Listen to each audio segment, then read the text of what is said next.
Film diawali dengan diperlihatkan seorang ayah bernama Nick. Dia merupakan seorang pekerja kantor biasa yang memiliki kehidupan bahagia. Nick sendiri memiliki seorang istri dan 2 anak laki-laki yang masih remaja. Saat makan malam, terlihat keluarga mereka begitu bahagia dan normal seperti kebanyakan keluarga menengah pada umumnya. Di malam itu si kakak akan melakukan pertandingan baseball. Tapi karena si ibu harus mengantar si adik ke dokter gigi, akhirnya Nick sendiri yang akan mengantarnya. Saat pertandingan berlangsung, si kakak bermain sangat bagus sehingga hal itu membuat Nick bahagia. Usai pertandingan, mereka berdua pun pulang.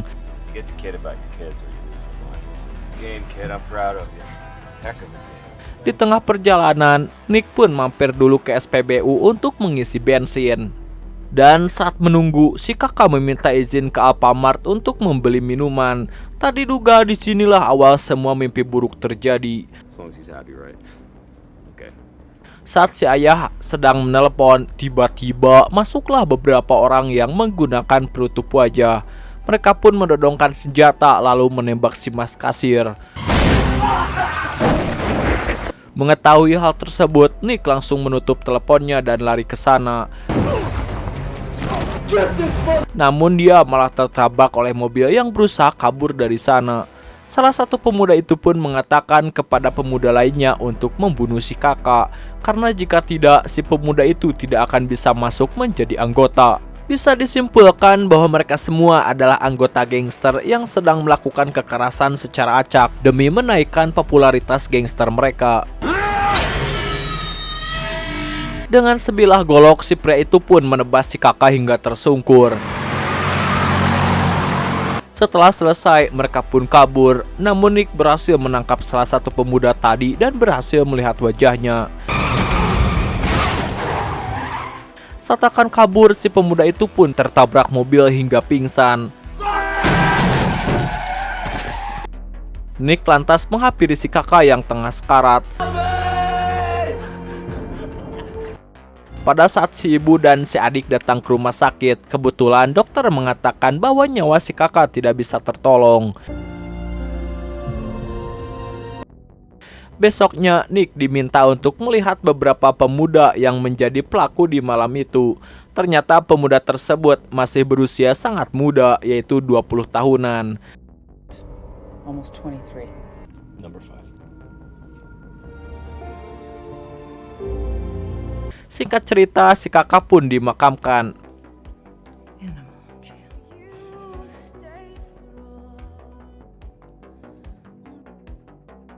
Para pengacara yang menangani kasus ini pun tidak bisa berbuat banyak karena pelaku masih di bawah umur.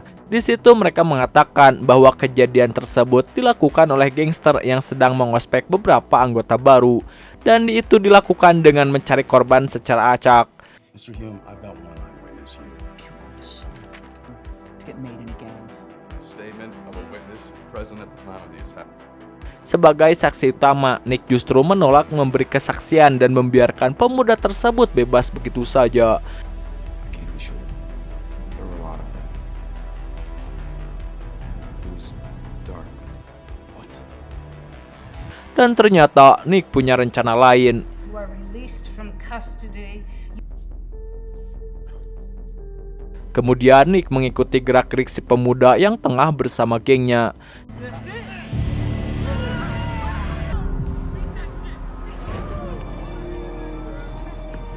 Setelah mengetahui alamat si pemuda, Nick pun pulang ke rumah dan langsung menuju ke ruang perkakasnya.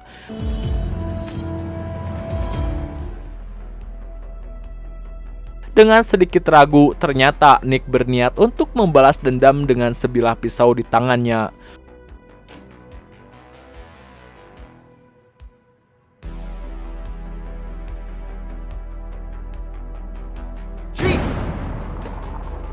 Tiba di sana, si pemuda pun kaget dengan kehadiran Nick yang tiba-tiba datang tanpa pikir panjang, langsung menyerang dan terjadilah pertarungan yang berakhir dengan tewasnya si pemuda.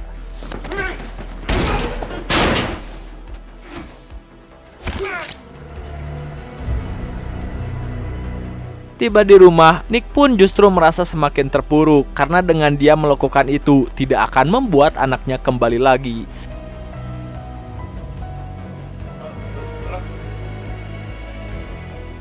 Di sisi lain, terlihat seorang pemuda lain yang memiliki kepala botak dan bertato. Pemuda ini bernama Billy. Dia adalah ketua gangster sekaligus salah satu pemuda yang ada di tempat kejadian waktu malam itu.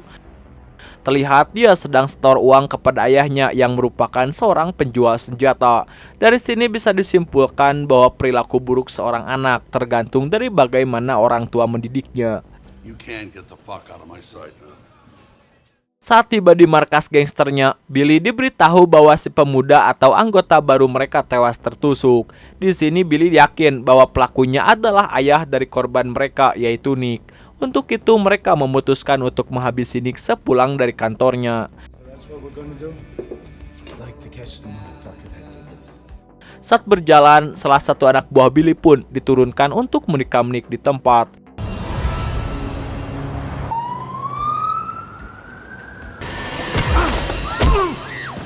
Namun rencana itu gagal dan terjadilah aksi kejar-kejaran di antara mereka.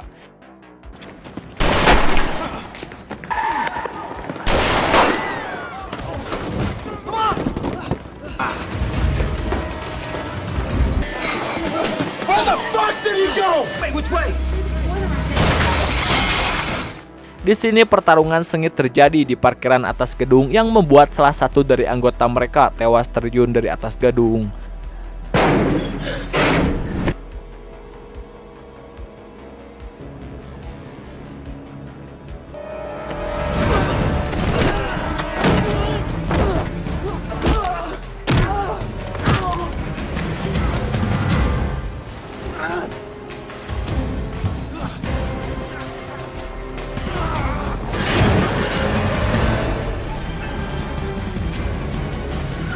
Hal tersebut jelas membuat Billy semakin emosi dan tertantang untuk memburu Nick. Esoknya saat Nick sedang bekerja seperti biasa, salah satu anak buah Billy diutus untuk memberikan sebuah paket yang berisi foto keluarga Nick yang diancam akan dibunuh.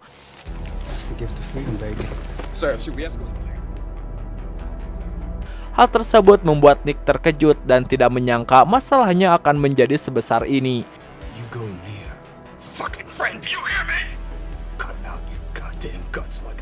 Untuk itu, Nick menelpon polisi dan meminta mereka menjaga rumahnya selama 34 jam. Where's your family right now? You know, we put out an APB on billions.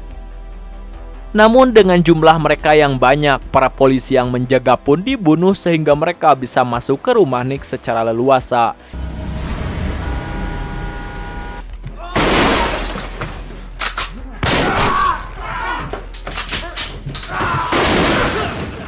Hingga akhirnya Nick harus meyakinkan istri dan anaknya mati tepat di depan matanya sendiri.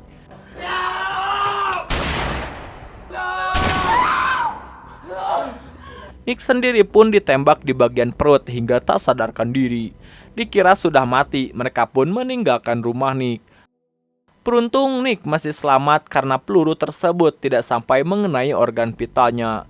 Tapi dia harus menerima fakta bahwa istrinya sudah mati dan si adik harus menderita koma entah sampai kapan dia akan bangun. Dengan semua keadaan ini, Nick tidak tinggal diam dan memutuskan untuk pergi dari rumah sakit.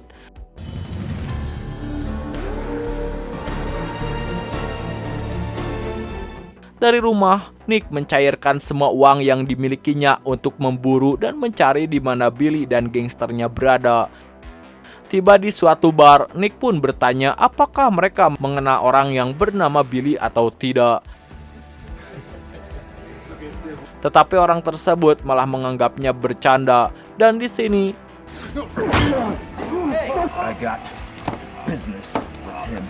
Nick langsung menarik kepalanya dan memaksa orang tersebut untuk mengatakannya. Bahkan Nick memberikannya sejumlah uang agar dia buka suara.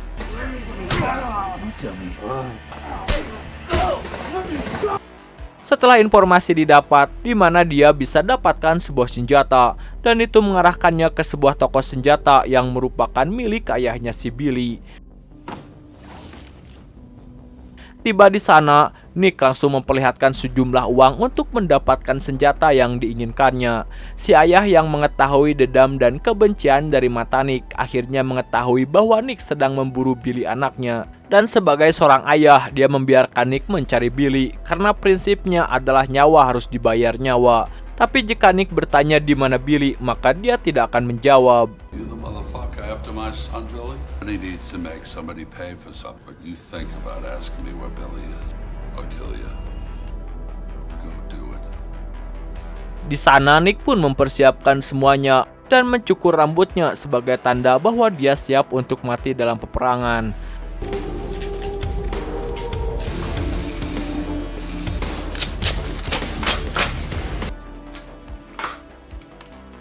Dan aksi balas dendam tersebut dimulai dengan menyatroni salah satu anak buah Billy yang tengah asik ngeplay bersama seorang wanita.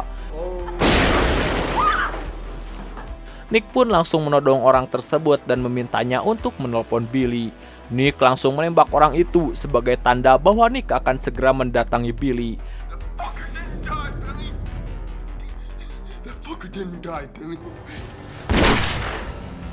Mengetahui hal tersebut, Billy semakin dibuat emosi. Tak lama datanglah si ayah ke hadapannya. Sebagai seorang ayah, ternyata dia masih memiliki perhatian kepada Billy dengan memintanya untuk tetap diam di rumah. Tapi justru Billy malah menembak kepala ayahnya hingga tewas. Bisa disimpulkan bahwa Billy lebih tidak manusiawi dibandingkan seekor kecoa di lubang WC. Saatnya tiba, Nick langsung membombardir markas mereka, kemudian menghabisi satu persatu.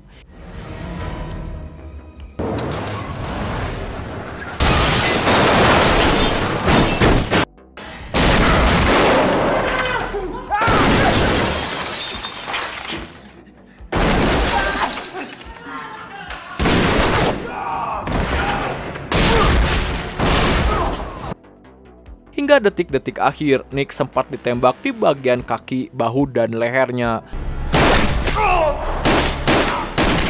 Namun beruntung, ia masih bisa selamat hingga akhirnya Billy berhasil dibunuh tepat di samping tempat duduk dirinya.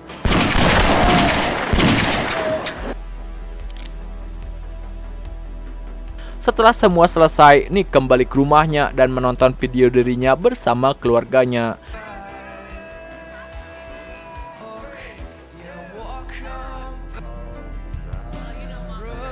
Dengan semua yang telah dilakukannya, pada akhirnya itu semua tidak akan kembali seperti semula.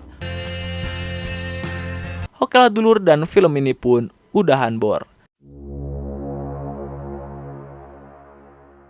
Nah, itulah dulur seluruh alur cerita film Death Sentence tahun 2007. Jika ada kritik, kesalahan maupun saran, silahkan tulis di komentar. Sekian dari saya, Steve Dul Austin, undur diri dan mengucapkan terima kasih.